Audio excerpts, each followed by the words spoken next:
अस्सलाम वालेकुम। मेरा नाम डॉक्टर खालिद मुबीन है और आज मैं अपने तालिब इल्मों की लिए गज़ल की जो तशरीह है और उसमें जब हम तशरीह करते हैं तो शेर के अहम नुकात की वजाहत से पहले हम शायर के बारे में दो चार कलमात या जुमले बयान करते हैं। ये दरअसल एक तरह का शेर की तशरीह पर तबसरा है।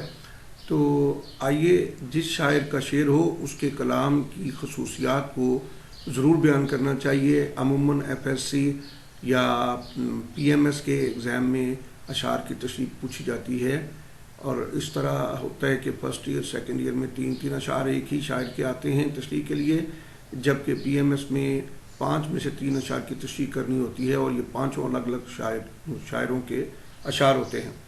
तो अमूमन जब हम किसी शायर के कलाम की खसूसियात को बयान कर रहे हों तो हमें चाहिए कि उसका अहद और उसके रवैये को और उसकी खसूसियात जो उसकी लफ्ज़ी व मानवी भी हो सकती हैं को मद्देनज़र रखें। अब सबसे पहले हम मीर तकी मीर को देखते हैं। मीर को गज़ल का खुदाई सुखन कहा जाता है।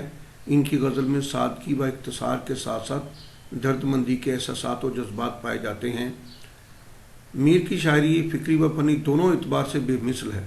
आला तगज़ुल यानी तगज़ुल गज़ल गन्नायत और सहल मुमतना यानी बहुत आसान और मुख्तसर बहर के अशार को सहल मुमतना कहते हैं। इनकी गज़ल के अहम अनासर हैं।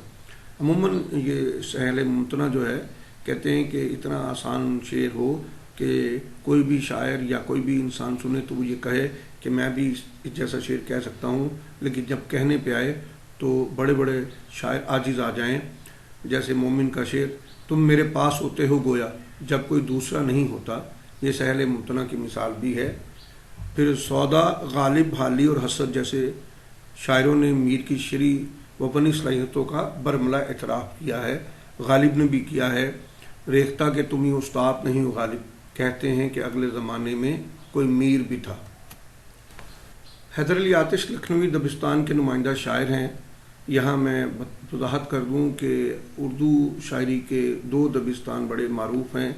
एक है दबिस्तान लखनऊ, दूसरा है दबिस्तान दिल्ली। दबिस्तान दिल्ली को आह यानी दुख की शायरी और जबकि लखनऊ की शायरी को वाह की शायरी कहा जाता है। लेकिन अमूमन दोनों तरह के शायरों के जो रवैये हैं ज़िंदगी के बारे में, यानी लखनऊ का, चूँकि लखनऊ एक खुशहाल और कारोबारी कह लीजिए इलाका था, इसलिए वहाँ के लोगों के अंदर खुश मिजाजी भी मौजूद है और ज़िंदगी की रौनक और जोश जज्बा मौजूद है। जबकि दिल्ली चूँकि कई बार तबाह हुई, उस पर आफतें और मुसीबतें नाज़िल हुई, इसलिए दिल्ली के यहाँ शायरों का जो कनूती रवैया था, यासियत का रवैया था, जबकि लखनऊ में जो है वो ज़िंदगी का रोशन पहलू सामने आता है। तो इसलिए लखनऊ की शायरी को वाह की शायरी कहते हैं।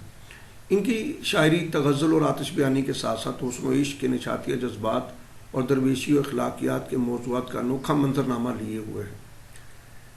हैदर अली आतिश शायरी को मुरस्सा साजी समझते हैं, यानी नगीने जड़ने का फ़न कहते हैं, इसलिए इनका हर लफ्ज़ नगीने की तरह जड़ा हुआ होता है।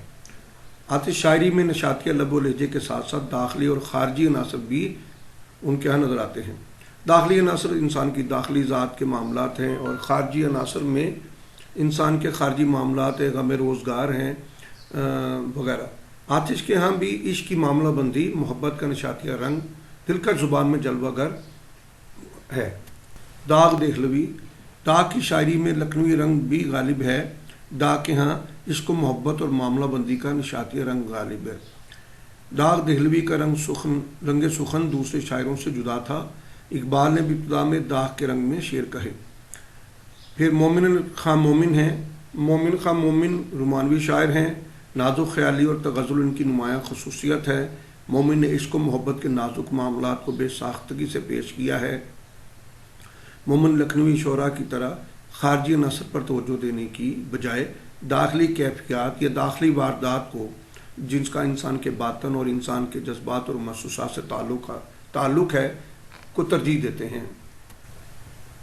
हसरत मोहानी, रईसुल मुतगज़्ज़लीन हसरत मोहानी ने 20वीं सदी में गज़ल को बामे रूप पर पहुँचाया।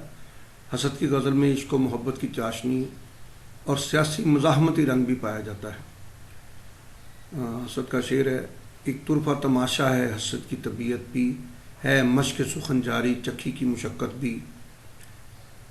فیض احمد فیض نے غزل کی کلاسیکی روایت کو نئے معنی پہناتے ہوئے اسے مزاحمتی رنگ دیا ہے۔ فیض کے ہاں غالب کی طرح انسان دوستی اور امن و محبت کا عالمگیر جذبہ پایا جاتا ہے۔ فیض نے ترقی پسند نظریات کو کلاسیکی رنگ میں جدت و انفرادیت سے پیش کیا ہے۔ فیض کی غزل کا رنگ عشقیہ بھی ہے اور سماجی بھی۔ اب احمد ندیم قاسمی نے غزل و نظم دونوں میں اپنی صلاحیتوں کو منوایا۔ قاسمی کی شاعری زندگی کے شعور سے لبریز ہے۔ قاسمی کی شاعری احساس کی شدت، بیان کی قدرت کے اعتبار سے اعلیٰ پائے کی ہے۔ قاسمی کی شاعری میں انسان دوستی کے جذبات اور سیاسی و سماجی شعور نے ان کے فنکارانہ اسلوب کو جلا بخشی ہے۔ ویسے بھی ان تمام کلاسیکل شاعروں کے ہاں جو ہے انسان دوستی پائی جاتی تھی اور زندگی کا فلسفہ پایا جاتا تھا، لیکن ایک عام اور خاص بات وہ یہ ہے کہ تمام کے تمام شاعر، غزل کے ہوں یا نظم کے، وہ قادر الکلام شاعر کہلاتے ہیں۔